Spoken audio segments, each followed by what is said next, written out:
Saudara terkasih, mari kita bersatu dalam doa. Bapa yang baik, kami mau mulai ibadah kami, berbicaralah Tuhan melalui hamba-Mu, sampaikan apa yang menjadi kerinduan-Mu Tuhan, dan biarlah apa yang disampaikan menjadi rema atas hidup kami. Dalam nama Tuhan Yesus, kami mulai ibadah kami. Haleluya. Amin. Shalom saudara terkasih, dalam Kristus Yesus Tuhan, senang sekali saya diberi kesempatan untuk bisa menyampaikan apa yang menjadi kerinduan Tuhan bagi kita semua ya saudara. Saya mau mengambil satu ayat dalam kitab 1 Tesalonika 5 ayatnya yang ke-18 yang akan saya bacakan. Mengucap syukurlah dalam segala hal, sebab itulah yang dikehendaki Allah di dalam Kristus Yesus bagi kamu. Mengucap syukur, itu yang saya ambil menjadi tema pada kesempatan saat ini. Kalau keadaan kita baik, saudara, kalau keadaan rumah tangga kita baik, kalau keadaan kesehatan kita baik, kalau keadaan keuangan kita baik, dan pekerjaan kita juga baik, mungkin gampang ya saudara kita mengucap syukur. Mungkin gampang untuk kita bilang terima kasih pada Tuhan yang memberikan segala sesuatunya kepada kita. Tapi gimana saat kondisi itu malah terjadi sebaliknya? Saat kita sedang sakit, saat rumah tangga kita sedang ada masalah, saat kondisi keuangan kita sedang buruk, bahkan saat kita sedang difitnah oleh orang.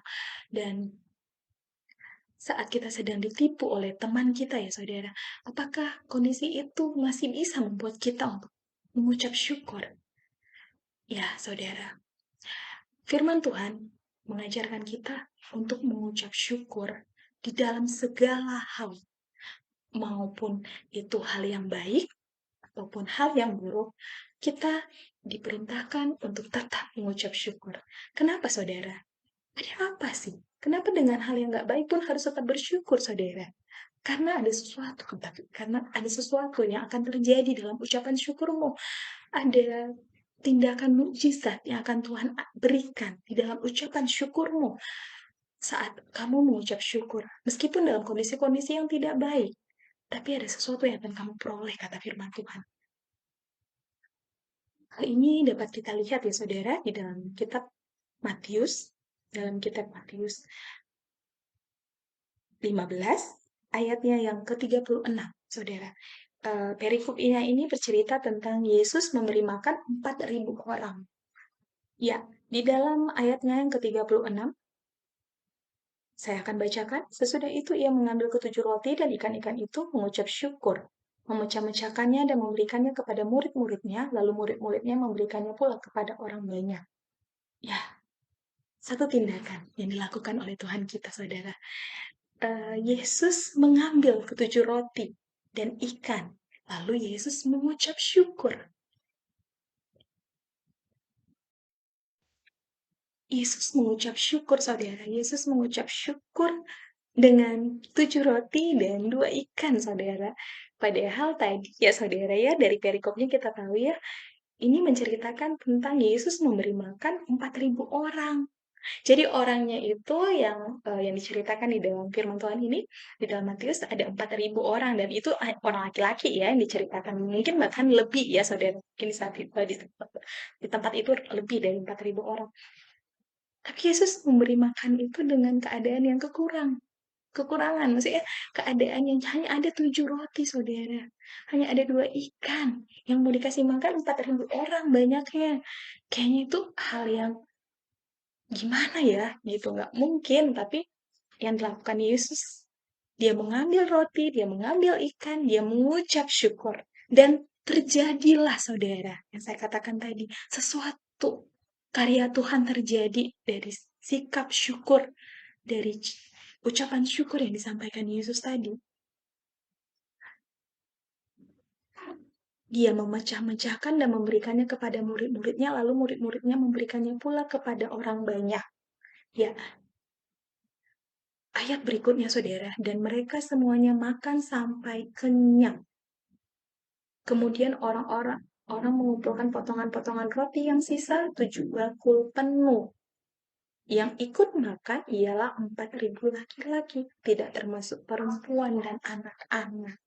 Wah saudara, saat ya saat kekurangan ya saudara ya, saat hanya ada 7 roti dan 2 ikan, dan ribuan orang, tapi yang dilakukan Yesus, dia mengucap syukur dengan segala keterbatasan, makanan yang terbatas, tapi semua orang bisa makan sampai kenyang saudara, bahkan ada sisa 7 bakul. Itu Itulah perbuatan dari satu ucapan syukur saudara. Perbuatan dari ucapan syukur, sikap hati yang bersyukur Tuhan. Di dalam kekurangan kita, Yesus ngajarkan di dalam kondisi yang kurang banyak rotinya, kurang banyak ikannya untuk dibagi ke 4.000 orang. Tapi saat kita mengucap syukur, saat Yesus mengucap syukur, roti-roti itu menjadi banyak dan menjadi cukup buat semua orang.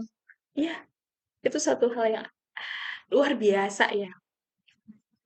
Buat kita saat ini jemaat Tuhan, juga kita diajarkan dari peristiwa yang dilakukan Yesus, tentang bagaimana kita harusnya bersikap, bagaimana kita harus bersikap untuk hidup kita di dalam kondisi-kondisi yang tidak baik ya saudara. Misalnya kita sedang sakit, Tuhan berharap kita tetap mengucap syukur, karena Tuhan tahu dalam setiap proses kehidupan kita, dalam kesakitan kita, ada rencana Tuhan yang akan terjadi. Ada sesuatu yang akan Tuhan hadirkan dalam hidup kita, saudara. Seperti kondisi tadi, tempat titik kondisi di mana Yesus memberi makan orang banyak ya, yang sudah mengikutinya selama 3 hari dengan keterbatasan. Begitu juga hidup kita, saudara. Tuhan mau di dalam segala keterbatasan kita, kita tetap mengucap syukur. Kita tetap berkata terima kasih kepada Tuhan. Terima kasih untuk penyertaan Tuhan. Untuk segala hal yang Tuhan anugerahkan atas hidup kita. Untuk kesehatan kita, untuk keluarga kita, untuk orang-orang terkasih. Bahkan untuk hubungan kita dengan Tuhan. Yang dia berikan, yang dia perbaiki melalui karya keselamatan Yesus. Karya keselamatan yang diberikan Yesus ya saudara kepada kita. Itu semua hal yang harus kita syukuri. Itu semua hal yang harus tetap membuat kita mengucapkan terima kasih pada Tuhan untuk semua kebaikannya, saudara. Biarlah Tuhan yang selalu menguatkan kita, memampukan kita. Mari saudara, kita berdoa untuk mengakhiri ibadah kita. Tuhan Yesus, terima kasih untuk pengajaran-Mu.